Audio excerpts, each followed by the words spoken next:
Hey, what's up, you guys? It's Kyla Hoisington, and welcome back to another episode of The Small and Simple Things.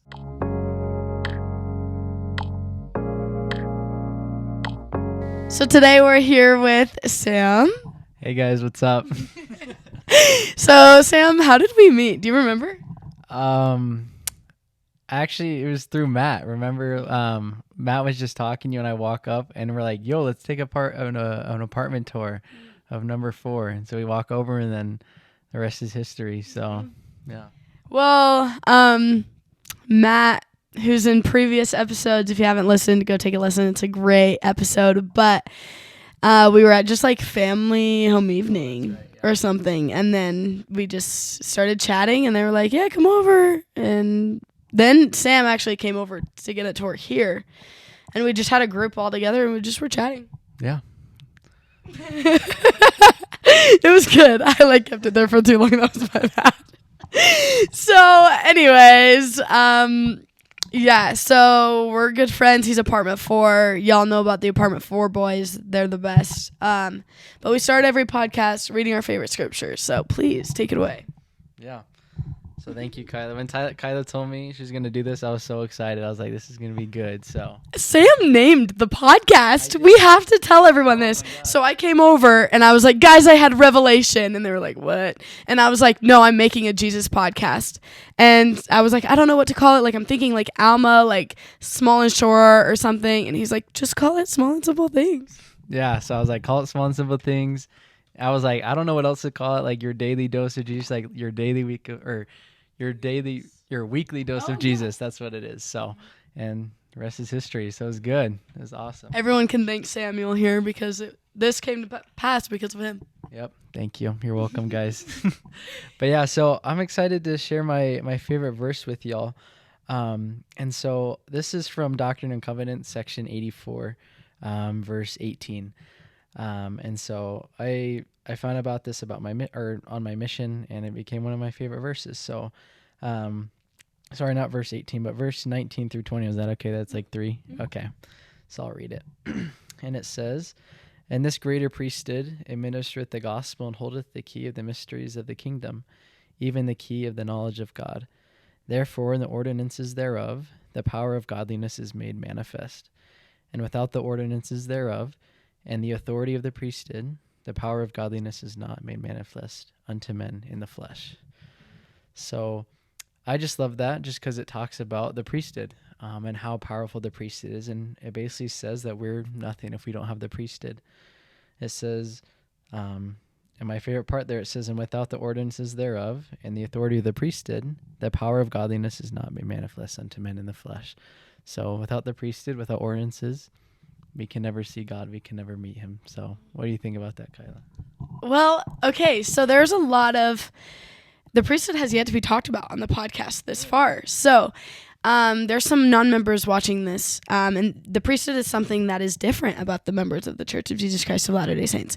Sam, what is the priesthood? What is it to you? And how does it play a powerful part in your life? Because I know how it does for me, but I want to hear about you. Thank you. Yeah. So I want to answer your first question. The priesthood, it is authority that God gives to his people. I guess you'd say his worthy people, in order to act in his name. Without the priesthood, there would be no prophets. There would be no people that can teach and testify about Jesus Christ. And then the second thing, like, how has it played an important role in my life?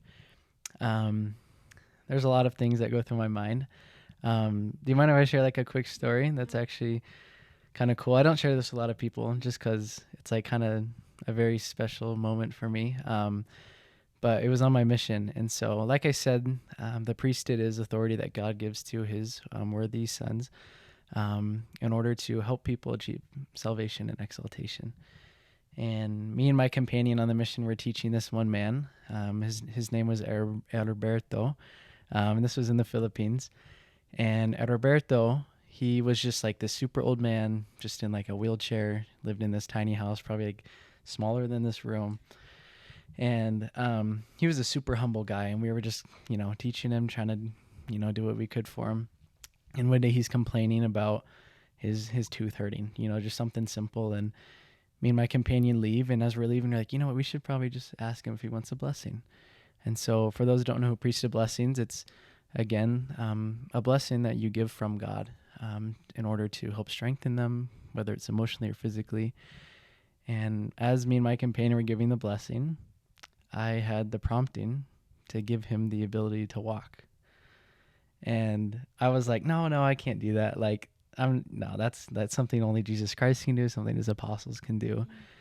And then prompting came again. I was like, no, I can't do that. That's not me. And then a third time, so I did it. And it was amazing that he was able to walk. And it was the greatest testimony builder to me of the priesthood and what it can do for us and for other people.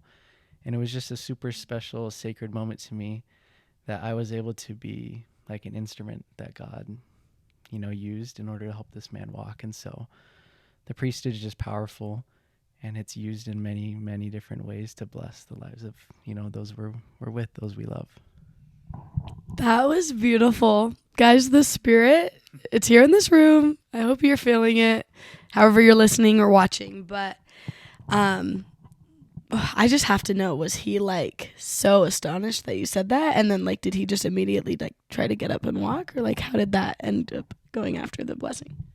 Yeah, so we were all kind of a little astonished. We're like, did that just happen? Like, can we do that? That was kind of our thought process. And it was a slow process. It wasn't kind of like what, you see in like the Bible where they just get up immediately and walk. But we said it and we left, and we're like, wow, did we just do that? Like, of course it wasn't us, it was God. We're like, wow, did that just happen? And then the next day we go back to check on him, and he's just walking around, and we're like, no way. We're like, no way that just happened. So it was crazy. It was a huge testimony builder. Wow. I really hope you recorded that, because that is amazing. I love the priesthood, and something I actually told Apartment 4, I think a week ago. I like came over, it was like midnight, and the boys were like, yo, we got to dedicate the apartment. And that basically just means like blessing it, just like blessing it as like your home. And they were like, oh, we're all here. And so I was like there to witness it. Like, and I just like, I remember calling my mom the next day, and I was like, yeah. And then I went over to Apartment 4 and we dedicated their apartment. And I just like, I've told them a few times just like how the priesthood literally changes your life. And when you are worthy to hold it as a male, because women don't hold the priesthood by keys. That's the right way to say it? Yeah, and like, it's not that women don't have access to the priesthood. Like, we're blessed the exact same way as if, a man. It's just we're the ones that administer the priesthood or the ordinances so that all God's children can use it and access the blessings of it. And I love to think about the priesthood as like, yes, the men, like, that's their responsibility. Like, that's their thing. But, like, women, like, have their things. Like, obviously not just, like, being able to give life and, like, birth, that's a huge thing. But I think also, like, I think women just have other things, which is a topic for another time. But just, like, that power to just, like, call upon God. And God's really just going to, like, bless his women, Like, I don't know. We don't really need that because he's just going to pour down those blessings. But anyway, what I was saying about it, just changing your life, is like when you are in the presence of worthy priesthood holders who are Apartment 4 and many other people who have been on this podcast. I just, as a woman, like, that is just something so unique to like just like be a part of and like watch you guys, because it is so powerful. And for you guys to realize how powerful it actually is such a blessing, because a lot of people don't. A lot of people are like, oh, whatevs. But like, that's literally God's power on the earth today. Yeah. So I love that. Thank you. Yeah, I totally agree. And I love talking to like women who they say like one of the most important things in their life is being around someone that is worthy to hold the priesthood, because they just know, like, I guess how important it is, how important it is to have God's power always, in our lives. And it's just special that through that, men and women can both access it and feel God's love through his priesthood. Absolutely. I just love that. I think that God is, God plays every little piece, like, of our lives. He's in every little detail. And that's a huge huge piece of our lives. I'm going to share my little verse real quick, and I feel like it kind of has a lot to do with what you shared. It's Moroni 7 in the Book of Mormon, and it's verse 30 and 33, and it says, "And Christ hath said, if ye will have faith in me, ye shall have power to do whatsoever thing is expedient in me." And that is like a testament of what Sam actually just shared with us in that story that is so sacred. Obviously, like, I understand like why you don't tell a lot of people that, because that's so huge. But if you will have faith in him, they obviously did this with faith, that the Lord will make miraculous things happen. Like, yeah, like he parted the Red Sea for like Moses back in the day, but like he parts the Red Sea for me every day, like with the people I meet or with the things that I learn. I think that is just so neat. And I think that because of faith, that power is so much more accessible, and our relationship is just so much more stronger. It's just stronger. Exactly. I totally agree. That's one of my favorite verses as well. I had it on the back of my missionary tag, my whole mission too, just as like a remembrance, like we really can do anything through Christ. And so I love what you said, you know, God's parting the Red Sea for us every single day, and we just have to see how he's doing it. And if we see how, then our faith will continue to increase every single day. Yeah. It's all a mindset, because Jesus Christ is here. We just have to look and open to it and realize his arm is outstretched for us every single day. So he gave a talk today, and that's what he talked about. But anyway, you guys, thank you so much for tuning in today. I love you. Sam loves you. Jesus loves you. And we'll see you next week. Bye, guys. Bye. Bye, guys.